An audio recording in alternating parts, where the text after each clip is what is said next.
Telugu big boss 3వ వారం వాడిగావేడిగా ప్రేక్షకులని రంజింపచేసింది. 3వ వారం హైలైట్స్. నామినేషన్స్ ప్రక్రియ ఒకరి మీద ఒకరు చెత్త వేసుకోవటంతో మొదలవుతుంది. ఈ వారం చీఫ్స్ అయిన నిఖిల్ అభయ్లలో ఎవరో ఒకరు నామినేషన్కి రావాలి అని బిగ్ బాస్ ఆదేశిస్తారు. అభయ్ నేను వెళ్తా అంటూ ముందుకు వస్తాడు. నిఖిల్ వారించిన సెల్ఫ్ గోల్కే సిద్ధపడతాడు అభయ్. Photos task. 2 క్లాన్స్ నుండి ఒక సభ్యుడు తమ చీఫ్ ఫోటోలను అక్కడ ఉన్న ఫ్రేమ్స్లో పెట్టాలి. పృథ్వీ చాలా అగ్రెసివ్గా ఆడటంతో ఒకర్ని ఒకరి ముట్టుకోవటానికి వీలులేదు అని బిగ్ బాస్ చెబుతారు. కానీ టచ్ చేయకుండా ఈ టాస్క్ ఆడటమంటే చూసే ప్రేక్షకులని ఇంప్రెస్ చేయదు. టచ్ చేయటం వలన పృథ్వీ టాస్క్ నుండి డిస్క్వాలిఫై అవుతాడు. Cabbage task.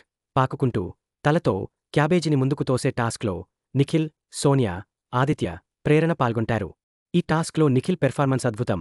అందరూ తలతో క్యాబేజీని ముందుకు తోస్తూ ఉంటే నిఖిల్ మాత్రం ఫుట్బాల్ని తలతో హిట్ చేసినట్టుగా ఆడాడు. దాని ఫలితం నిఖిల్ క్లాన్ విజయం సాధిస్తుంది. సోనియా కూడా ఈ టాస్క్లో మంచి పెర్ఫార్మెన్స్ చూపించి విజయం సాధించింది. విజయం తర్వాత సోనియా బుగ్గమీద ముద్దు పెట్టేస్తాడు పృథ్వీ. ఆదిత్య, ప్రేరణలు కూడా 100% ఎఫర్ట్ పెట్టారు. బిగ్ బాస్ 15 క్యాబేజీలు మాత్రమే ఇవ్వటంతో మణికంఠ గేమ్ ముగిసింది అని ప్రకటిస్తాడు. ప్రేరణ క్యాబేజీలు మళ్లీ పెట్టాలి అని మణికంఠని తప్పు పడుతుంది. ఈ గేమ్ చాలా కష్టమైన గేమ్. మళ్లీ క్యాబేజీలు పెడితే ఆయాసంతో ఆటగాళ్లు పడిపోయే అవకాశముంటుంది కాబట్టి మణికంఠ చేసిందే కరెక్ట్. ప్రేరణ మణికంఠని తొక్కలో సంచాలక్ అని అంటుంది. బిగ్ బాస్ రేషన్ విషయంలో కంట్రోల్ పెట్టటంతో హౌస్లో గొడవలు మొదలవుతాయి.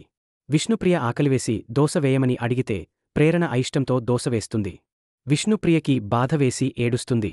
హౌస్ మొత్తం విష్ణుప్రియని ఓదారుస్తారు. ప్రేరణ వేసిన చిన్న దోశ ఇష్యూని విష్ణుప్రియ 70mm దోశ రేంజ్ తీసుకువెళ్ళిందేమో అనిపిస్తుంది. ఇక్కడ సోనియాను ఒక విషయంలో మెచ్చుకోవాలి. తను దోశ తీసుకువచ్చి ప్రేరణకి ఇచ్చి వెళ్లి విష్ణుప్రియకి ఇవ్వమని చెబుతుంది. ప్రేరణ వెళ్లి విష్ణుప్రియకి దోశ ఇచ్చి తినిపిస్తుంది. దీనితో గొడవ సద్దుమణుగుతుంది. సోనియా కావాలంటే తానే విష్ణుప్రియకి దోశ తినిపించి గొడవ పెద్దది చేయవచ్చు. కాని ఆమె ఇద్దర్ని కలిపే ప్రయత్నం చేసింది. ఈ విషయంలో హ్యాట్స్ ఆఫ్ టు సోనియా అనవచ్చు. ఇద్దరి మధ్యలో దూరిన మణికంఠకి ప్రేరణ నుండి తిట్లు పడ్డాయి. నీ వల్లే గొడవ పెద్దది అయ్యింది అంటూ ప్రేరణ కోపం పడుతుంది. దీంతో మణికంఠ మనసులో మీ ఇద్దరు గొడవపడి దోశ పిండి నా ముఖమీద వేస్తారేంటి అని అనుకుని ఉండవచ్చు. Balloons task. దీనికి సంచాలక్గా సోనియా ఎంపిక అవుతుంది. నిఖిల్, అభయ్ల బాడీకి బెల్లూన్స్ కట్టి వాటిని పగలగొట్టటమే ఈ టాస్క్. ఒక బాక్స్ లాంటి ఏరియా లిమిట్స్లో ఆడాలి. అభయ్ పదే పదే బాక్స్ బయటకి వెళ్తుంటాడు. సంచాలక్ ఎన్నిసార్లు చెప్పినా నా ఇష్టం, నేను బయట నుండే ఆడతా అని మొండికేస్తాడు. చివరికి సంచాలక్ సోనియా నిఖిల్ని విన్నర్గా ప్రకటిస్తుంది. యష్మి ఇది తప్పు అని వాదిస్తుంది. కాని సోనియా తీసుకున్న నిర్ణయం కరెక్ట్. కోడిగుడ్ల టాస్క్. ఈ టాస్క్ ఇంతకు ముందు సీజన్స్లో ఉన్న టాస్క్ కావటంతో బిగ్ బాస్ ప్రతి సంవత్సరం చూసే ప్రేక్షకులకు బోర్ కొడుతుంది. ఒక పెద్ద కోడి బొమ్మ పెట్టి అందులో నుండి గుడ్లను విసురుతారు. ఎక్కువ గుడ్లను సేకరించినవారు విన్ అవుతారు. ఈ టాస్క్లో నిఖిల్ టీం డామినేట్ చేశారు. అభయ్ సరైన ఇంట్రెస్ట్ చూపకపోవటం వలన అభయ్ టీం ఘోరంగా ఓడిపోతుంది. ఈ టాస్క్లో యష్మి, ప్రేరణలు ఆడిన తీరు ఆకట్టుకుంటుంది. ఈ టాస్క్లో ఆడవాళ్లు బిందెలు దగ్గర గొడవ పడినట్టు తిట్టుకుంటూ తన్నుకుంటూ సాగుతుంది. ప్రేరణ అయితే క్యారెక్టర్లెస్ అని కామెంట్ చేసి నోరు జారుతుంది. ప్రేరణది తప్పు అంటూ నైనిక పాయింటౌట్ చేస్తుంది. బిగ్ బాస్ విసిరిన రెడ్ గుడ్డు నిఖిల్ చూస్తాడు. ఈ విషయం కిర్రాక్ సీతతో చర్చించి తీసుకుంటాడు. ఈ గుడ్డు వలన నిఖిల్ తర్వాతి చీఫ్ కంటెండర్ని ఎన్నుకోవచ్చు. అభయ్ బిగ్ బాస్ని కామెంట్ చేస్తుండటంతో బిగ్ బాస్కి కోపం వచ్చి ఇష్టం లేని వాళ్ళు వెళ్ళిపోవచ్చు అని డోర్స్ ఓపెన్ చేయిస్తాడు.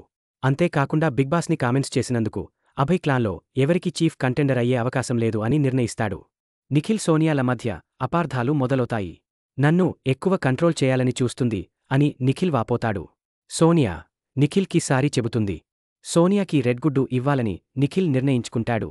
చీఫ్ అయితే ఎలా పెర్ఫార్మ్ చేస్తుందో చూడాలి అని నిఖిల్ అంటాడు. రెడ్ గుడ్డు తనకు ఇవ్వలేదు అని కిర్రాక్ సీత అలుగుతుంది.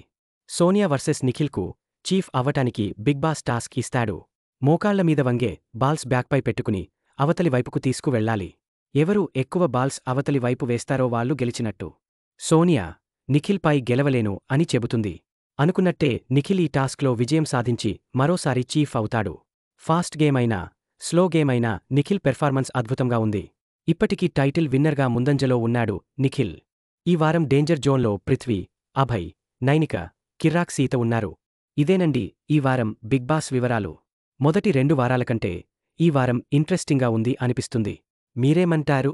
దయచేసి లైక్ చేయటం మర్చిపోవద్దు. వీలైతే సబ్స్క్రైబ్ చేయండి.